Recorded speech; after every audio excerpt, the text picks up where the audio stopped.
Hello, and welcome to this week's edition of Crowder's Corner here on LinkedIn and on YouTube.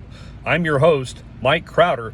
Yes, I'm the one you're watching now with the crooked glasses, the messed up hair, the perfect face for radio. I even look like I have a hat on, and I've got a crooked but very colorful shirt. At any rate, I want to talk this week about the biggest news story over the last 24 hours, and that is the selection of California U.S. Senator Kamala Harris to be Democratic presidential nominee Joe Biden's running mate in the November general election. Now, Harris is an historic pick. She is the first woman of color to appear on a major party presidential ticket, also the first Asian African American to appear on a major political party presidential ticket.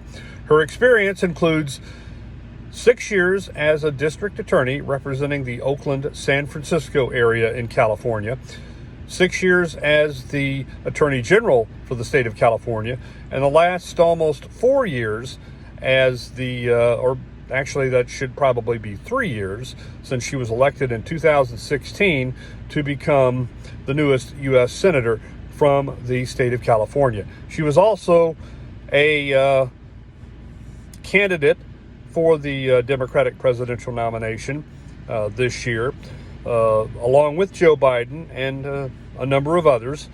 She ended up bowing out because her poll numbers were not favorable enough for her to continue her campaign. At any rate, reaction has already come in, as you can expect, to Harris as Biden's vice presidential running mate. Biden himself calls her a pragmatic moderate.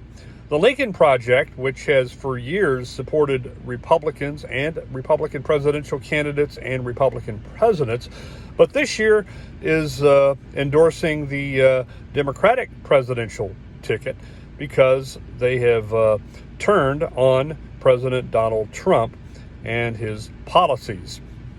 Now, they are applauding Harris's selection as Biden's vice presidential running mate. Fox News, of course, has another view. Laura Ingraham on Tuesday night's program devoted about 8 minutes to using selected sound bites to portray Harris as a left-wing radical. Well, you take that for whatever it's worth. Obviously, networks like MSNBC and CNN were full, I'm sure, of nothing but praise for Harris. Now, there are some issues where Harris is vulnerable. There's still some question as to whether she's a moderate, whether she's a liberal, whether she's moderate on some issues and liberal on others.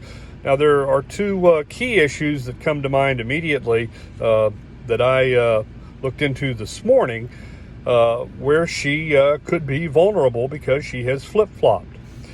She prosecuted about 1,500 marijuana offenders as a district attorney in California and sent them to prison.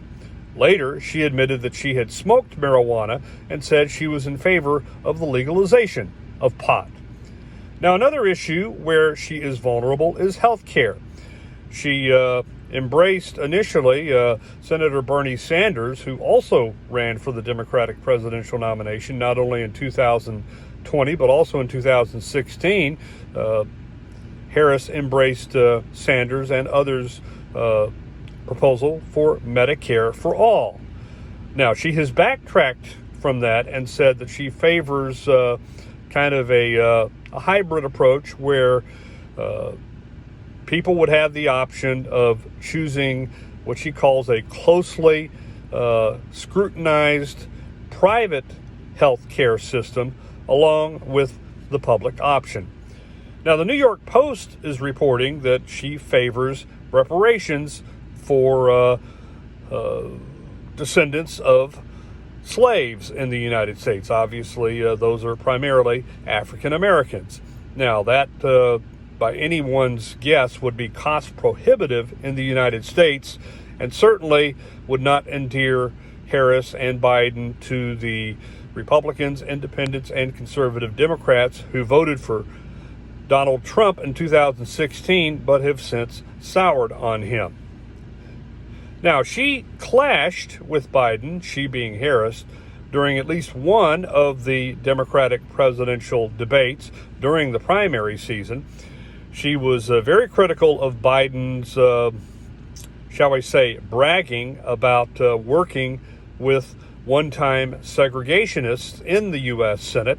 Robert Byrd was one of them. Not sure who the other one was. It could have been South Carolina's Strom Thurmond. Of course, Byrd and Thurmond pretty much renounced their segregationist past and became very, maybe not progressive on civil rights, but certainly inclusive when it comes to African Americans and their civil rights and voting rights and other rights in the United States.